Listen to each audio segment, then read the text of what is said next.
Do you know your medicine? Weed Maps and SC Laboratories bring you an educational series on the science of clean and safe cannabis. Today's cannabinoid profile is on Delta-9 tetrahydrocannabinol. Hi, I'm Dr. Bonnie Goldstein, and I've been educating patients about cannabis for a number of years. And today I'm going to talk a little bit about Delta-9 tetrahydrocannabinol. It's the most prominent compound found in the cannabis plant. It was discovered in 1964 by researchers in Israel. Cannabis has been used for many, many years, thousands of years, but nobody knew exactly what was in it. In fact, that same group continues to do research on cannabis to this day. THC starts out in the plant as geranyl phosphate and aliptolic acid. Through an enzyme-catalyzed reaction, the geranyl phosphate and the aliptolic acid are catalyzed to cannabigerolic acid, or CBGA. The CBGA is the precursor to several of the cannabinoids. To make THC, we go through the pathway catalyzed by another enzyme called THC synthase. It allows the CBGA to become THCA, or tetrahydrocannabinol carboxylic acid. The THCA has very different effects than the THC. Now with heat or over time, the THCA can decarboxylate into THC. This carboxylic acid renders this compound virtually non-psychoactive. And what's interesting about THC, or Delta-9 THC, is that it has so many different effects on humans. And in about the 1990s or so, it was found that humans have cannabinoid receptors, and there have been two identified, CB1 and CB2. And THC binds to these receptors, causing a change in the function of the cell where it's binding. So what are some of the effects or changes that we see with THC? THC is well known to turn off nausea. It turns off the vomiting.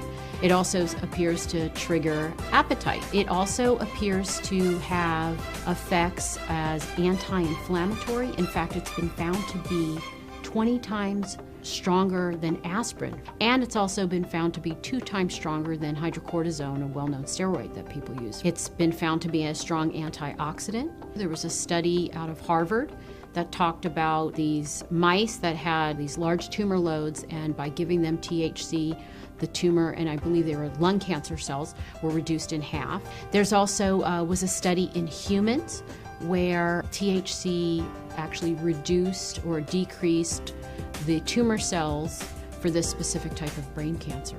THC has been found to be helpful for patients with PTSD, post-traumatic stress disorder. And there are a number of current studies going on right now looking specifically at using THC to treat PTSD. THC has also been found to help patients with Tourette's syndrome. And Tourette's is very difficult to treat overall because the medications that can help often have very significant side effects, especially in young people. And so THC was studied, and they found that the patients had overall less tics and less urges. SC Labs tests for THC using an HPLC, also known as a high-performance liquid chromatograph. There's basically 2 methods out there to test for THC in cannabis. Some people use an HPLC, other people use a GC. The problem with the GC, or gas chromatograph, is that the process actually heats the cannabis up and measures it based on the boiling point of the different constituents in the resin. Picture trying to weigh a piece of paper by setting it on fire and placing it on a scale. Problem with that is you're going to lose some of your sensitivity because the paper is changing as you're actually trying to measure it. So that's why we choose to use HPLC to test for THC and all the other cannabinoids. No one has ever overdosed on THC, and the reason being is that you do not have these receptors, the CB1 and CB2 receptors, located anywhere in the brainstem. The brainstem controls breathing and heart rate. If the THC doesn't bind in that area, it cannot change or turn off, similar to things like opioids. And so we do not see that with THC. Usually a, quote, overdose of THC causes a patient to have excessive anxiety. They have a sense of what's called perceived harm. They think something bad's gonna happen to them. They're really in no medical danger.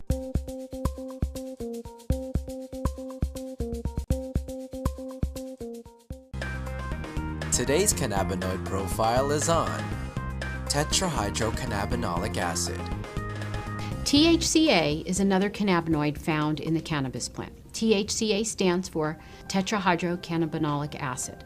Cannabis actually produces carboxylic acids as opposed to the non-acidic forms like THC. So when you hear of THC in plants, there's actually very little THC in plants. It's mostly THCA. THCA is actually not psychoactive. With heat or with time, the THCA will convert into THC, and that's what's psychoactive. So when we smoke cannabis, we're smoking THCA, but the heat is actually turning that THCA into THC, and that's what's giving people the psychoactive effects that we come to expect from cannabis. THCA has been found to have its own medicinal properties in that it's anti-inflammatory and it appears to modulate the immune system, meaning it can suppress it or enhance it. What's interesting about THCA is that it can be measured by medical cannabis testing, and it does allow for a patient to know the total amount of THC that's in the plant. So usually when one gets their medical testing results on a certain plant, the THCA will be expressed in percentage. And let's just say it's about 16%, and then the THC may be in a very small amount, but overall added together, that's what gives you the potency of THC. We have a drawing of basically the synthetic pathway that THCA takes. So we start out with geranyl pyrophosphate and allopulic acid. They combine to form what's called cannagibberellic acid, another acidic cannabinoid, and the cannagibberellic acid, or CBGA, basically folds in upon itself and form rings, which gives us the final structure using the THCA synthase enzyme to form THCA. And THCA we have down here is very similar to THC. The only difference is this carboxylic acid group that's attached to the THCA. So when heat occurs or over time, that carboxylic acid will release as CO2, and we'll be just left with THC. Now, interestingly, when one tests medical cannabis in a lab, there are different methods, and the method that many labs use is called gas chromatography.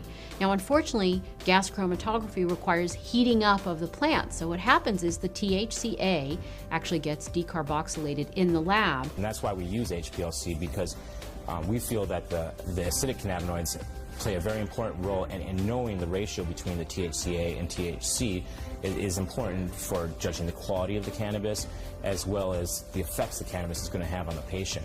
So it's very important. And in with other products such as edibles or non-inhaled products, it's much more important because, as I said, THCA has very different properties physiologically as well as psychologically than the THC. It's very important to know those numbers in the non-inhaled products. So you actually have a very accurate measurement of the THC that's in the plant. There's nearly enough study that's gone into THCA or some of these other acidic cannabinoids. The studies that have been done show very great promise in the possibilities of these acidic cannabinoids and different administration routes and stuff like that. So hopefully with the work we're doing here at SC Labs, bringing awareness of these compounds and showing people what compounds are actually in their medicine, will bring about that awareness, and we'll be able to inspire people to pick up the torch and carry it further and get this research done and start finding out exactly what benefits these compounds can have. But there needs to be a lot more research.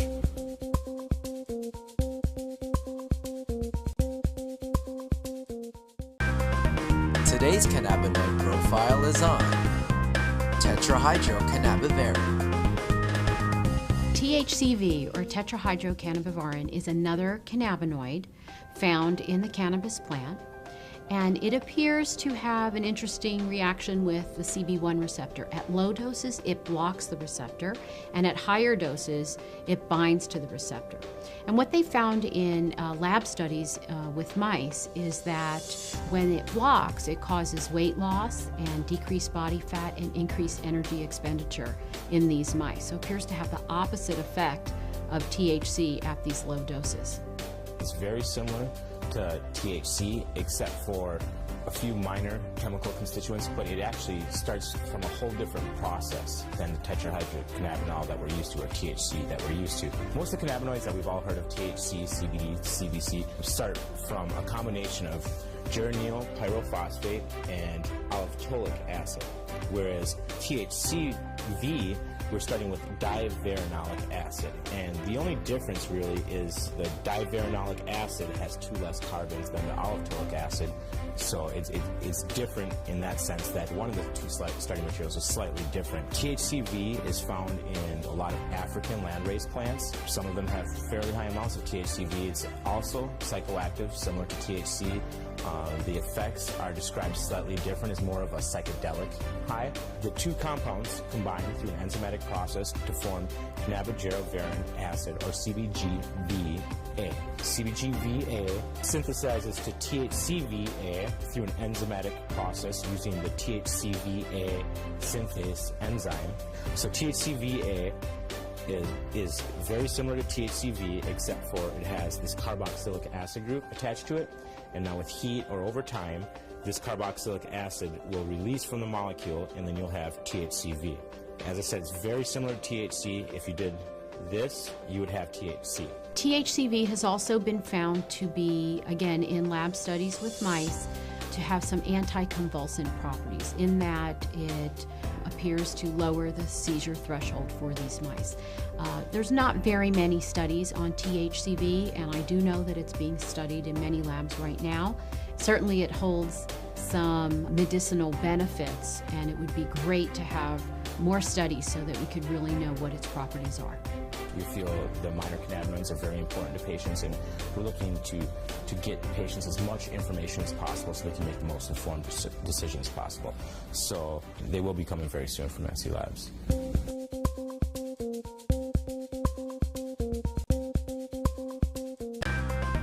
Today's cannabinoid profile is on cannabidiol.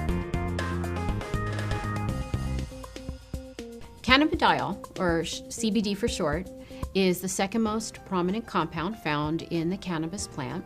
A lot of the medical benefits of cannabis that are attributed to THC or other cannabinoids are actually due to the CBD content of the cannabis. It has very strong anti-inflammatory properties.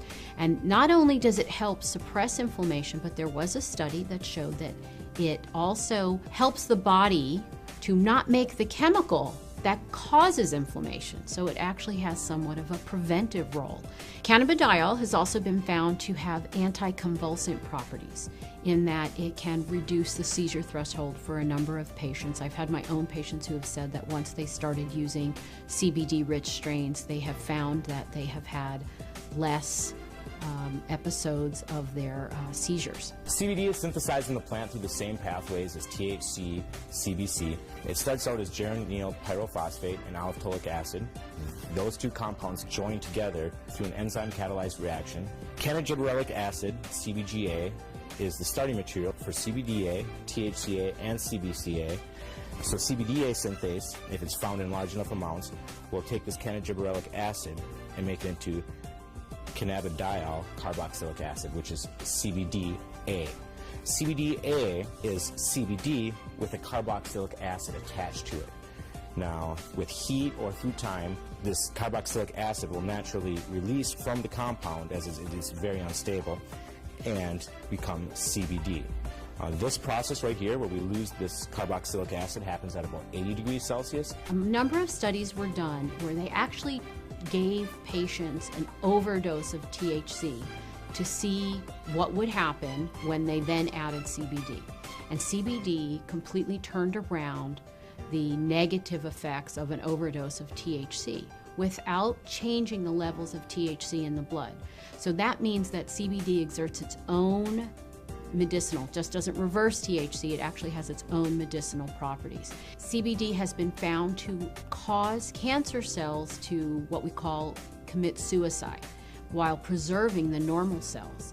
And what appears to happen is it appears to bind to the receptors on the cancer cells, which then induce the cancer cell to kill itself. Cannabidiol has also been found to be what we call biphasic in terms of sleep. So at low doses, it's what we call alerting. It kind of keeps you awake.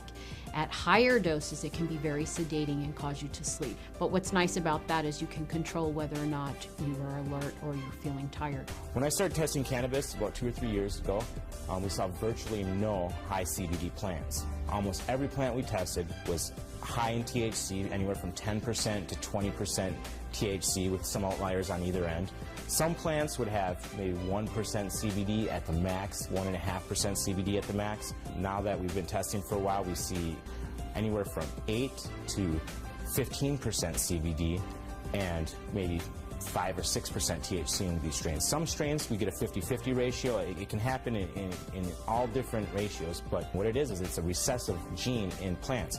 So we have breeders have to actively go and try and breed this back into these plants and find these high THC plants that might have that high CBD gene locked away and breed them together and see what they find. And really the only way you can know if it's high CBDA is testing. With testing and growers or breeders having access to that knowledge base, we see them coming back and reversing some of the trends of the last 30, 40, 50 years and breeding the CBD back into the plants. Now, there have been a number of studies that have looked at cannabidiol, CBD, exerting a protective property to damaged neurons. And it appears that in the studies, CBD protects the nerves by inhibiting the process by which nerves are damaged. CBD has also been shown to protect against brain injury. When patients or lab animals have had a brain injury, CBD appears to protect the brain from damage that occurred to the nerve cells.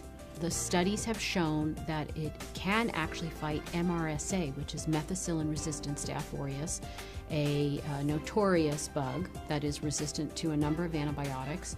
A topical application of cannabis was able to fight the infection, and the MRSA was eradicated from that infection site. SC Labs tests for CBD with a high-performance liquid chromatograph, also known as an HPLC. There's 2 different ways you can test for cannabinoids. It's either with an HPLC or with a GC. If you hear of someone testing with other methods, it's probably not a scientifically validated method. But the problem with the GC is that the GC uses heat to test for these cannabinoids.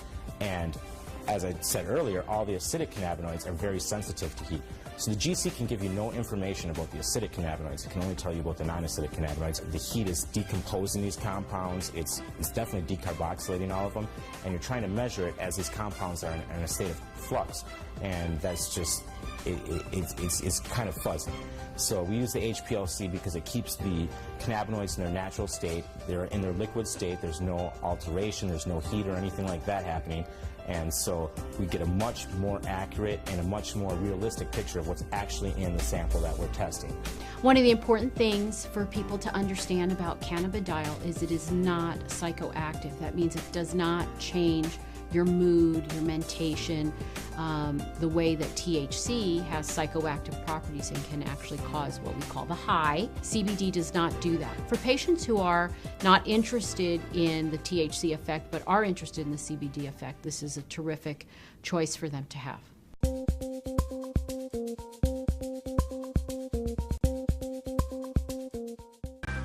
In today's episode, Dr. Bonnie Goldstein visits SC Laboratories to take a closer look at CBD.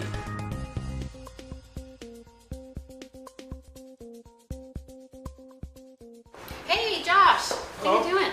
Good, it's good to see you again. I was really excited to come back and maybe we could talk about CBD today. You know, cannabidiol has been something that a lot of my patients have been asking about, and I just wanted to see, we didn't really get a chance to look. All right, it's really exciting. We've been seeing a lot of high CBD strains coming through the lab, so let's go back and I'll show you some results. All right, sounds good.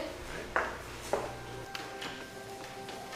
Bonnie, I'm really glad you stopped by. I've got some interesting things to show you. We've had a lot of high CBD samples coming through the lab. Oh great, I can't wait to see it. So here's an example of the majority of plants we see. It equals out to 16.2% total THC and 0.9% total CBD, and that's representative of a good 99% of plants we see coming through the doors. So maybe 0.5% CBD up to 1.5% CBD. So in comparison, take a look at a high CBD strain. This is a Harlequin, a high CBD strain. We have 5.2% total THC and 11.3% total CBD.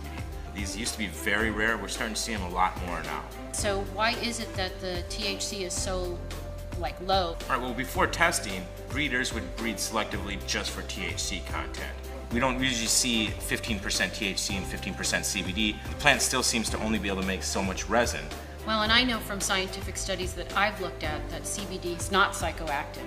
So for a person who is got some inflammatory condition or some type of other illness who wants to use medical marijuana, they may find that if they're a person who doesn't want the effects of THC, that a high CBD strain is going to give them that medicinal effect without giving them the euphoria or lethargy or whatever it is that they get from the THC.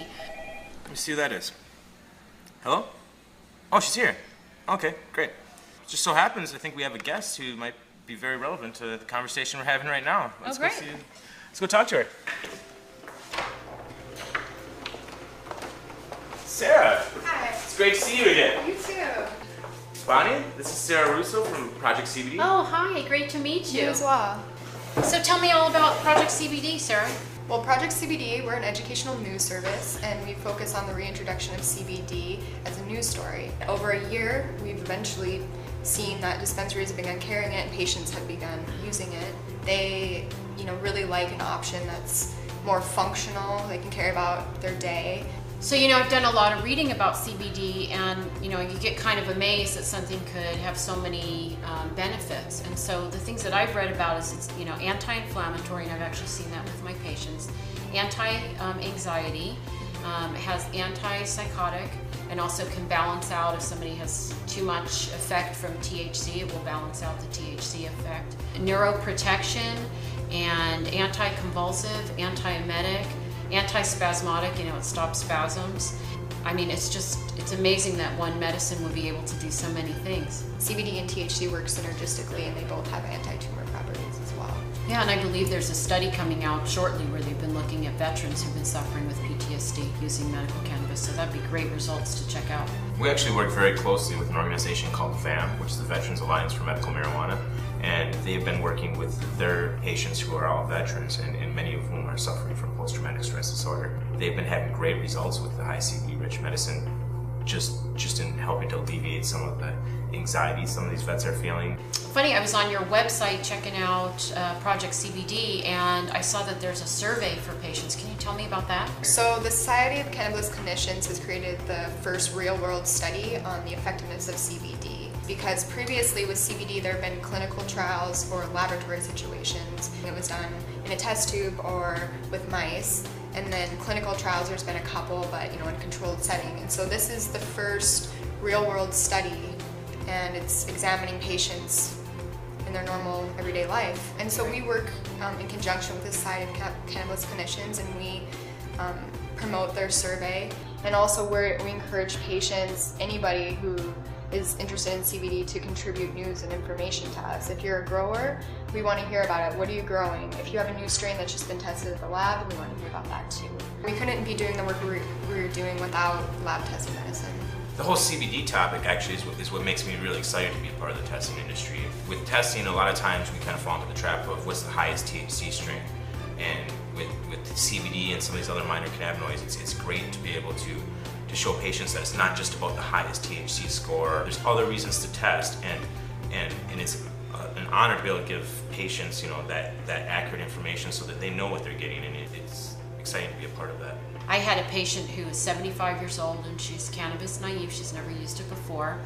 And I saw her about 6 weeks after she saw me. I thought she was going to be unhappy with her results, and that's why she came back to see me, but she actually came back to tell me that she now was off 3 medications and that she had much more mobility because the inflammation went down. So I think it's just terrific when we have all this information, but we need to get it out there to the patients. I'm really excited about all of this. This is great. Between testing the medicine and educating people on CBD, I feel like just tremendous progress is being made.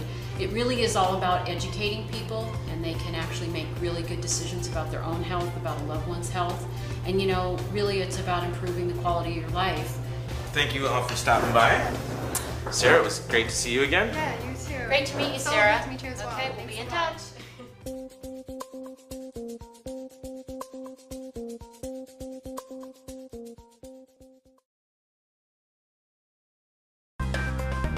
Today's cannabinoid profile is on cannabinol.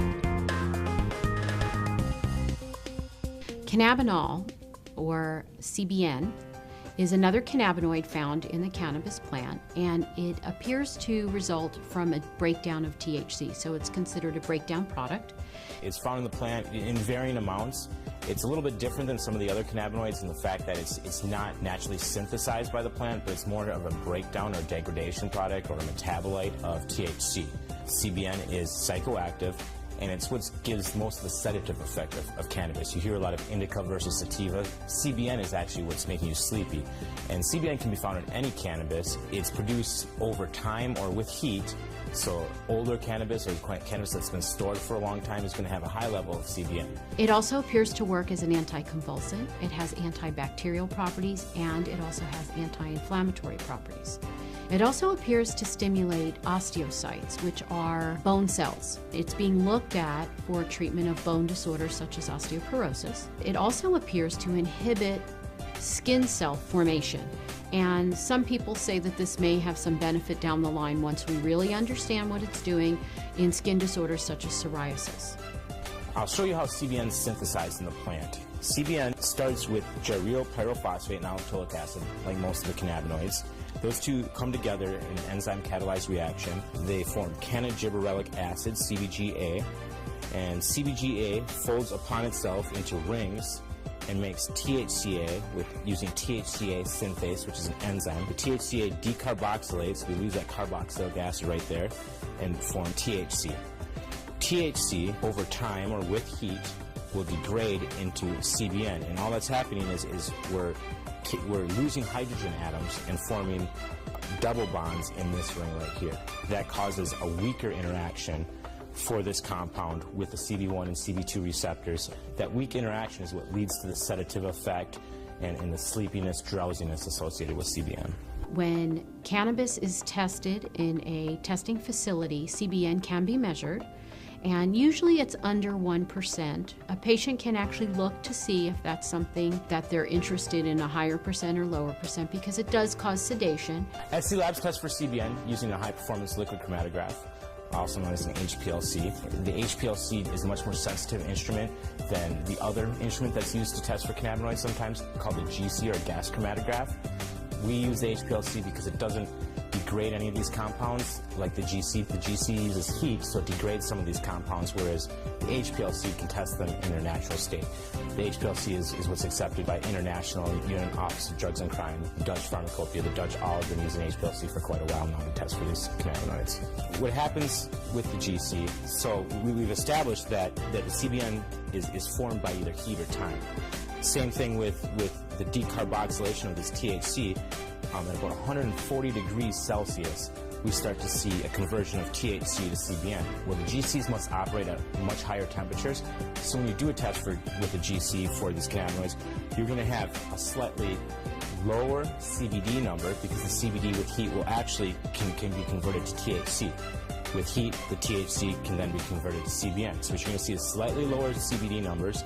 It's kind of a wash with THC. You might get a slightly lower number, and then with CBN, you're going to see a higher number than you would with HPLC testing.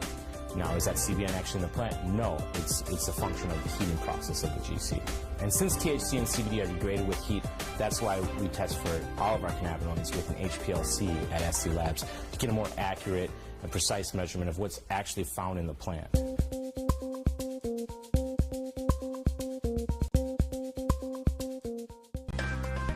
Today's cannabinoid profile is on cannabigerol. Cannabigerol, or CBG, is a cannabinoid that's found in the cannabis plant that is actually what we call the precursor to THC and CBD. So it's the first compound that's made. There's an enzymatic reaction which then leads it to be made to change into THC or to change into CBD. Sort of the stem cell, you'd say, of all the other cannabinoids found in the plant. It can form THC, it can form CBC, it can form CBD, and even some other minor cannabinoids. It's never really found in very high amounts in plants because as soon as it's created, it's sent along a chemical pathway to form another one of these cannabinoids. But in its isolated form, it definitely has a lot of medical potential. It's a very, very strong anti-inflammatory. It inhibits GABA uptake, and so GABA is a neurotransmitter in your brain, and when GABA is inhibited, you actually have muscle relaxation and you have anti-anxiety effects. So it appears to promote similar effects that CBD has.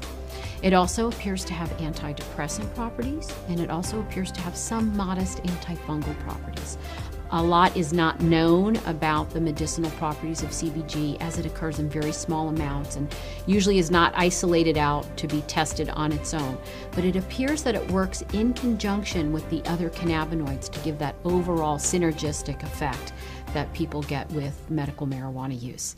Here we have the synthetic pathway for CBGA. You start out with geranyl pyrophosphate and aliphtolic acid, and those two join together to form cannagibberellic acid. And here's the structure of cannagibberellic acid. We see the COOH, which makes it the acid. If that were to disappear, then it would just be plain CBG. And we can see this long chain of carbon molecules, which is able to roll up in different ways and roll upon itself and form rings and other structures, which lead to CBDA, THCA, and CBCA. So when we have undifferentiated CBGA, what enables this molecule right here to become CBD or THC or CBC are enzymes. And enzymes are sort of helpers to help catalyze these different reactions that have to occur in plants and animals. Normally chemical reactions occur under extreme conditions. Lots of heat, very acidic conditions, very basic conditions. But in the body we have these enzymes which sort of grab the molecule, in this case CBGA, and kind of form it into the new molecule and make that energy that it takes to form the next molecule much lower than if it were just by itself. So the enzymes become the limiting factor or the decision maker in what is formed next. If the plant makes a lot of THCA synthase, then we're going to get a lot of THC. If the plant decides to make a lot of CBD synthase, we're going to get a lot of CBD. So the way we can play around with the different levels of cannabinoids is by altering the amounts of these different enzymes in the plant. That can occur through breeding, it can occur through genetic manipulation, whatever it may be. With the legal restrictions placed on cannabis and other restrictions, there hasn't been a lot of real good research done on CBG and these other minor cannabinoids. Hopefully with the work SC Labs is doing, we'll see more breeders and more cannabis patients and more researchers all take note that there's more in cannabis than just THC, and some of these other compounds are very, very interesting compounds. They're all bioactive, so hopefully we can help spur some of that knowledge and to really finish some of this research that needs to be done and unlock some of the mysteries of these minor cannabinoids.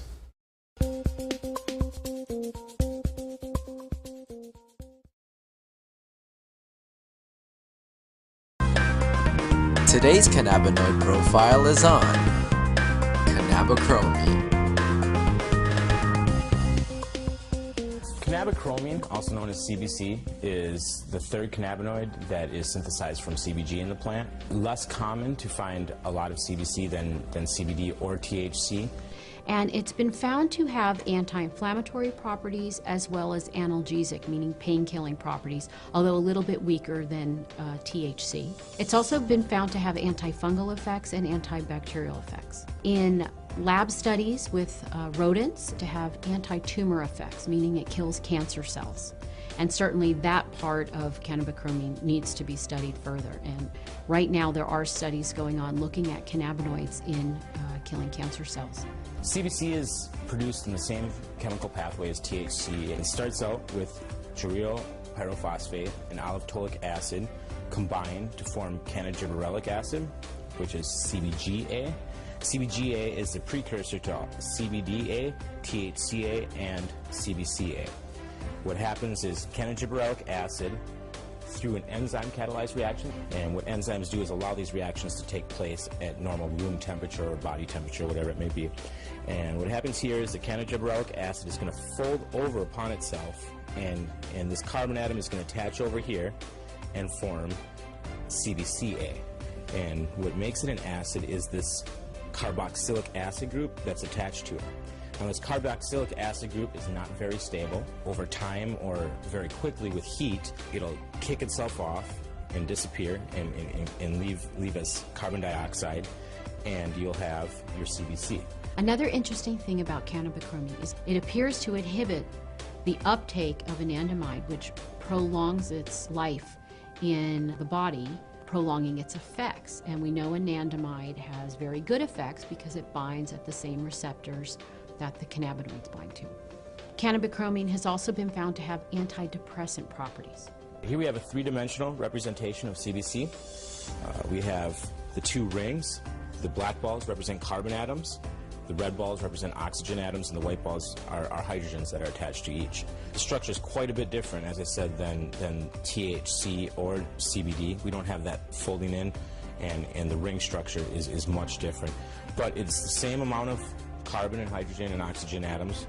It's just rearranged differently. Bonds are placed in different areas. Patients normally don't use CBC to determine their medication. They're really looking more at THC, CBD, and CBN. But we do know that this cannabinoid has many benefits and certainly warrants much more study.